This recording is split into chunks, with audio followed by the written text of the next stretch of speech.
ठीक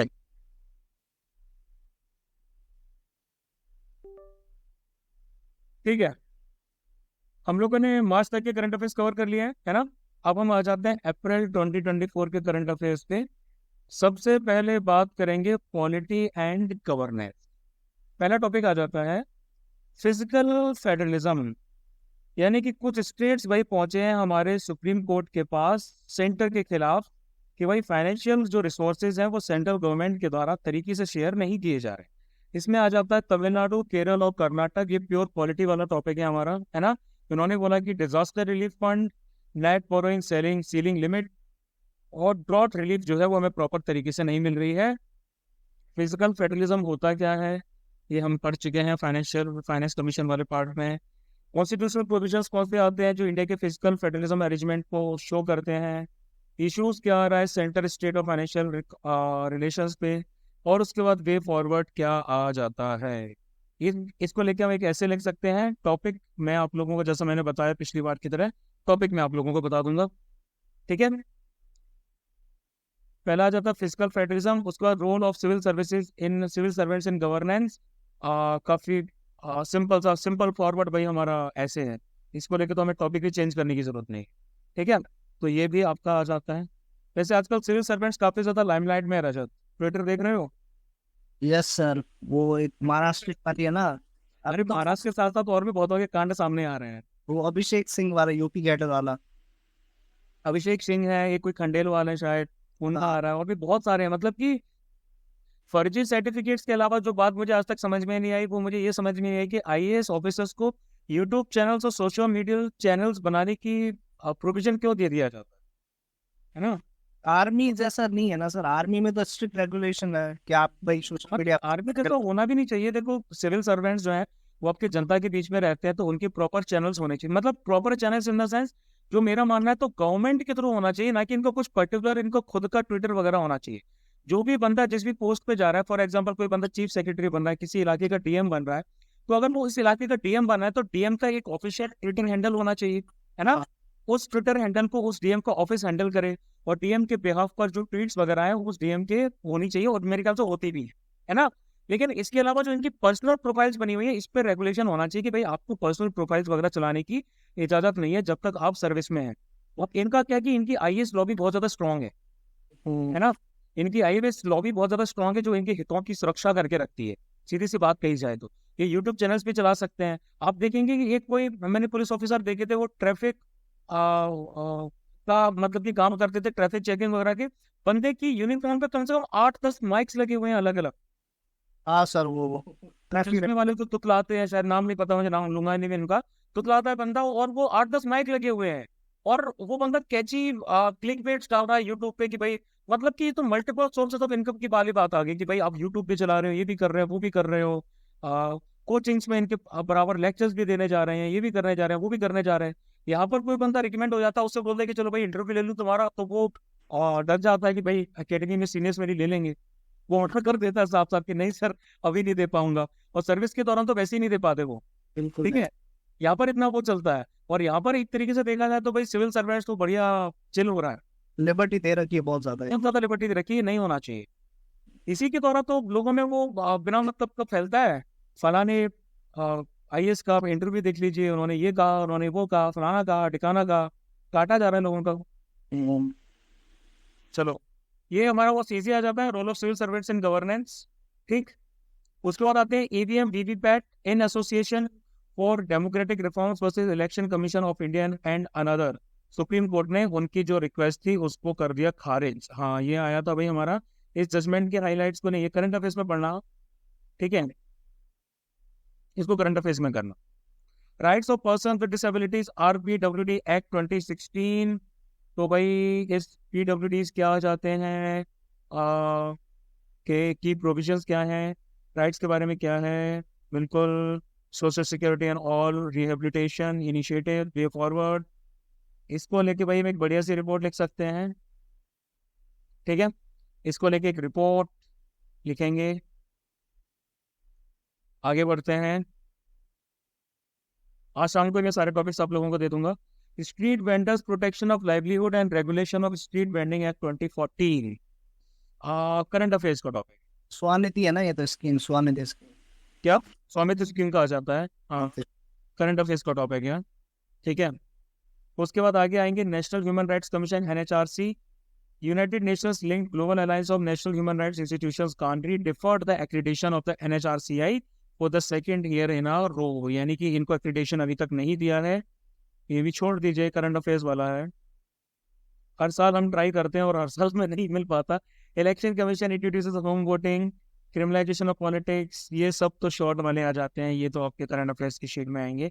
international relations में जियो political significance of ports, इसको लेके हम एक रिपोर्ट लिख सकते हैं, ठीक है। फिर आ जाते हैं भाई disaster diplomacy, 6th edition of the international conference of disaster resilient infrastructure held in Delhi, जिसमें एम्फेसाइज किया गया nations expanding contribution to global crisis response effort. Disaster diplomacy भी भाई आपका एक अच्छा खासा ऐसे आ सकता है, इसको लेके ऐसे लिखा नहीं है ना, तो एक अच्छा ऐसे वाला टॉपिक। आप लोगों ने अभी तक मुझे वो एवेल्यूशन के लिए भेजा नहीं कुछ भी, रजत एंड रितल। सर मेरे पास वो एंड्रॉइड फोन नहीं है ना, तो सर वो इशू आ जाता है बार बार क्रिएट करने का, PDF वाला, वो मम्मी घर से बाहर दे देते हैं। कर लो यार, जुगाड़ कर लो, ज़्यादा टाइम नहीं बचा है। फोटो भेज दोगे सर? फोटो ही भेज देना। ठीक है सर। Instability in West Asia, West Asia में एस्केलेशंस हुए, Israel strikes on Iranian consolidated in Syria led to a retaliatory attack from Iran, current affairs का टॉपिक है, ठीक है। Impacts of instability in West Asia, India Australia security partnership, current affairs, AUKUS cooperation with Japan on advance capability projects, current affairs आ जाता है। इसके बारे में करंट अफेयर्स से क्वेश्चन तो आ ही जाएगा, ठीक है, देख लेना इसको। BIMSTEC charter, Asian Future Forum, Ukraine foreign minister paid official visit to India, no. आगे आते हैं, बात करते हैं high income and wealth equality in India, ये आ सकता है भाई, क्योंकि वेल्थ रिडिस्ट्रीब्यूशन का कंसेप्ट बहुत ज़्यादा भाई रहा है इलेक्शंस में, है ना, तो इसको लेके एक ऐसे आ जाएगा, एग्जैक्ट टॉपिक मैं आपको बता दूंगा। इसका हमारा सर क्या, मनी इन्फ्लुएंस इन इलेक्शन। मनी इन्फ्लुएंस इन इलेक्शंस, क्या ये तो टॉपिक अलग है ना, हाँ ये टॉपिक अलग, इससे रिलेटेड कह रहा हूँ सर। इससे रिलेटेड मनी इन्फ्लुएंस तो बहुत एक नॉर्मल सा टॉपिक है, जो मतलब सदाबहार टॉपिक है, जो कभी भी पूछा जा सकता है ना। जैसे सही इनकम और वेल्थ इनइक्वलिटी इन इंडिया की हम बात कर रहे हैं, यहाँ पर ये आ जाता है। एंड इकोनॉमिक इनइक्वलिटी क्या होती है, रीजंस क्या है, मेजर्स क्या लिए गए हैं, challenges, way forward. Inheritance tax as a tool of wealth distribution, ये हमारी आ जाएगी एक रिपोर्ट, ठीक है। Unemployment in India, current affairs. Gross fix capital formation, current affairs. Startups in rural India, ये हमारा एक आ जाएगा, न्यूज में क्यों है, role of startups in rural economy, initiatives undertaken, challenges face by rural startup, ये ऐसे हमारा प्रॉपर एक बन सकता है। इसका टॉपिक आप ये भी ले सकते हैं, स्टार्टअप्स इन रूरल इंडिया, ये न्यूट्रल टॉपिक हो जाएगा, और role of startups in rural economy, मतलब सेम ही टॉपिक है, रिफ्रेश कर दिया इसको, इसके ऊपर हमारा एक ऐसे लिखना ज़्यादा बेटर है। आगे आते हैं, global unicorn index, international standardization of नहीं, बेसिल 3 एंड गेम नहीं, एसेट मोनेटाइजेशन नहीं, एसेट रिकंस्ट्रक्शन कंपनी नहीं। ये क्वेश्चन अभी मैंने बताया था ना आप लोगों को, इकोनॉमिक्स में एसेट रिकंस्ट्रक्शन कंपनीज कौन सी हैं, से याद ही नहीं आ रहा है। अभी तो कराया था यार। ये दूसरे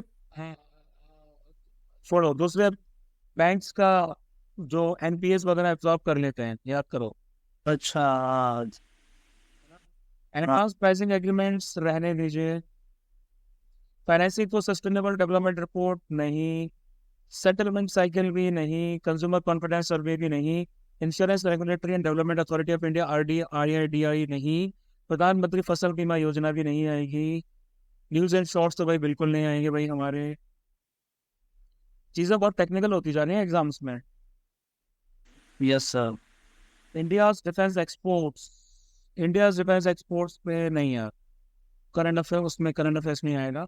virtual assets and terror financing, ये हमारा एक रिपोर्ट के तौर पे आ जाएगा। ठीक है। वेपनाइजेशन ऑफ स्पेस, इसमें हम कर चुके हैं। स्पेस से रिलेटेड हमने कुछ किया है ना। वो प्राइवेटाइजेशन का रूल वाला किया था। हाँ, फिर इसको छोड़ दो, ये इतना हॉट टॉपिक नहीं है। Arm forces special power set AFSPA current affairs वाला टॉपिक है। इसको लेके आर्ग्यूमेंट हम लिख सकते हैं, सिंपल आर्ग्यूमेंट वही आ जाएगा, AFSPA शुड बी रिपील्ड और नॉट, है ना।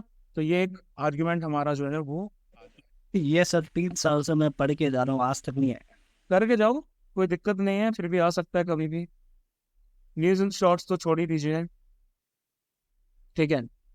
और constitutionalization of environmental issues, supreme court ने रिसेंट जजमेंट में कहा, right to be free from the adverse effect of climate change should be recognised by article 14 and 21। एक अच्छी रिपोर्ट आ सकती है इसमें। ठीक है, मैं बता दूंगा।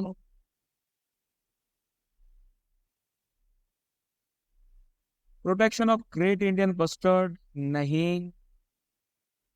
एनवायरमेंटल मूवमेंट्स इन इंडिया, छोड़ो।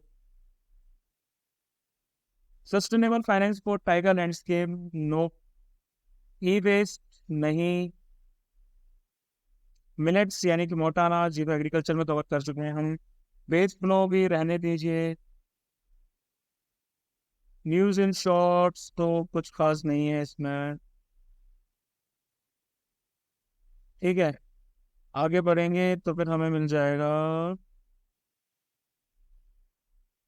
Social issues, urban poverty in India. India employment report 2024 release की गई, with highlighted coexistence of higher unemployment and wages in urban areas and called for further investigation to understand its implication for the urban poor. Urban poverty in India, urban poverty in India को लेके एक report लिख लें। ठीक है। Early childhood care and education, ECCE, early childhood care के बारे में अगेन इसको लेके भी एक रिपोर्ट आ जाएगी।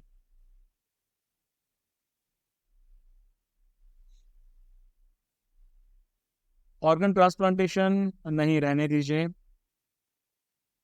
डोपिंग इन स्पोर्ट्स, तो ये भी हॉट टॉपिक नहीं है इतना। यूजुअल शॉर्ट्स तो फिर नहीं है कुछ भी इसमें ऐसा। आगे बढ़ेंगे तो फिर हमें मिलेगा Higgs boson, no. Space tourism, नहीं। Artificial intelligence in health care, नहीं। ग्लाइसेमिक इंडेक्स भी नहीं। Indian tuberculosis TB report 2024। News and shorts, science and technology से करंट अफेयर्स की चीज़ें ज़्यादा आती हैं। उसके बाद एथिक्स में से कुछ आ जाए, कल्चर में से आ जाएगा delisting of monuments. ASI intends to delist 18 centrally protected monuments out of 24 untraceable monuments. Untraceable यानी कि कोई नेशनल इंपॉर्टेंस उनका नहीं है, इतना इंपॉर्टेंट नहीं। Contemporary relevance of teachings of Mahavir Jain, नहीं। वैकोम सत्याग्रह, नहीं आएगा। Digital technology in art forms, नहीं। इस बार तो काफी टॉपिक्स कम रहे। एथिक्स में आ जाएगा next, ethics of food service and safety. The presence of carcinogenic pesticide ethylene oxide, जो कि MDH में मिली है, ये आ सकता है भाई हमारा। इसको लेके एक रिपोर्ट हम लिख सकते हैं। ठीक है, उसके बाद आगे आते हैं political ethics and conflict of interest, ये भी आ जाएगा भाई। एक अच्छा ऐसे आ सकता है। अभी देखा आपने, एक जस्टिस है MP के, ग्वालियर हाईकोर्ट के ही, उन्होंने रिजाइन करके 2-4 महीने पहले रिजाइन किया था, BJP ज्वाइन कर ली। सर वो तो नहीं, उसका जरूर पता है, जो कसाब का था ना वकील, हाँ कसाब के अगेंस्ट जो प्रोसिक्यूटर था, हाँ, उसकी बड़ी न्यूज आई थी महाराष्ट्र। मतलब ये कि कसाब को फांसी दिलवाई इसने, कसाब को फांसी दिलवाई इसने, टिकट जीता। उज्ज्वल निकम ना, नाम अब मेरे को एक तुम याद। उज्ज्वल निकम, वो तो लीगल प्रोसिक्यूटर की कैटेगरी में आ जाते हैं ना वकील। तो ये तो फिर गवर्नमेंट डिसाइड करता है, कोर्ट डिसाइड करता है कौन लीगल प्रोसिक्यूटर बनेगा कौन नहीं। हाँ, वो लीगल प्रोसिक्यूटर की कैटेगरी में थे ना, तो वो उन्होंने चुनाव लड़ा था बीजेपी की तरफ से, शायद मेरे ख्याल से हार गए थे वो, से उन्होंने चुनाव लड़ा था। ठीक है, मैं बात कर रहा हूँ जस्टिस की। एक जस्टिस और रोहित आर्या है, शायद उनका नाम यही है, बीजेपी को ज्वाइन किया ना, उन्होंने अप्रैल 2024 में रिजाइन किया था और अभी उन्होंने बीजेपी को ज्वाइन कर लिया है। तो मेरे ख्याल से एक सर्टेन टाइम पीरियड आपका होना चाहिए कि आप कोई भी अगर एक सर्टेन स्पेसिफाइड पोजीशन से अगर आप त्याग पत्र देते हैं तो उसके कुछ एक टाइम पीरियड होना चाहिए, 2 साल का, 5 साल का, कि इस टाइम पीरियड के अंदर आप किसी पॉलिटिकल पार्टी को ज्वाइन नहीं कर सकते। सेम यही तो हुआ था सर, हैं?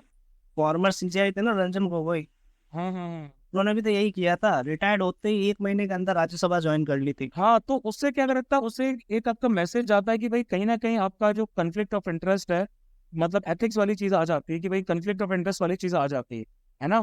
मतलब जनता के मन में संदेश जाता ही जाता है कि भाई सरकार ने आपके साथ कुछ ना कुछ डीलिंग की है ना। तो मेरे ख्याल से कुछ एक टाइम पीरियड होना चाहिए, 1 साल का, 2 साल का, 5 साल का, 5 साल का होना चाहिए तकरीबन। 5 साल तक आप कोई भी किसी तरह की कोई भी सर्विस वगैरह ज्वाइन नहीं कर सकते, है ना। Yes sir. इंडिया में बहुत इश्यूज हैं, इनको डेवलप करना चाहिए। देखो, ये इस एथिकल इम्प्लीकेशन ऑफ जजेस एंड ब्यूरोक्रेट्स ज्वाइनिंग पॉलिटिक्स आ तो जाता है इसमें, है ना। तो इसमें आप रिसेंट एग्जांपल्स वगैरह यूज कर सकते हैं जो न्यूज़ में चल रहे हैं। ठीक है, कूलिंग ऑफ पीरियड की बात हो रही है कि 2 साल का कूलिंग ऑफ पीरियड होना चाहिए between retirement and joining politics and other appointment. फिर आगे आते हैं schemes in news, Mahatma Gandhi national rural employment guarantee schemes आ जाती है। ठीक है, और उसके बाद तो भाई हमारा places in news in India and places in news in world, personalities in news, ये सब आप करंट अफेयर से कवर कर लें। ठीक है, यस बस इतना ही था। अब उसके बाद में 1-2 दिन में आपको मैं मेके दे दूंगा, बस कंप्लीट करते जाइए। जो भी आपको एवोल्यूशन करवाना है वो एवोल्यूशन भी भाई आप मेरे पास भेज दीजिए। टाइम हमारे पास ज़्यादा नहीं रह गया है, हमें चीज़ें टाइम पे कंप्लीट कर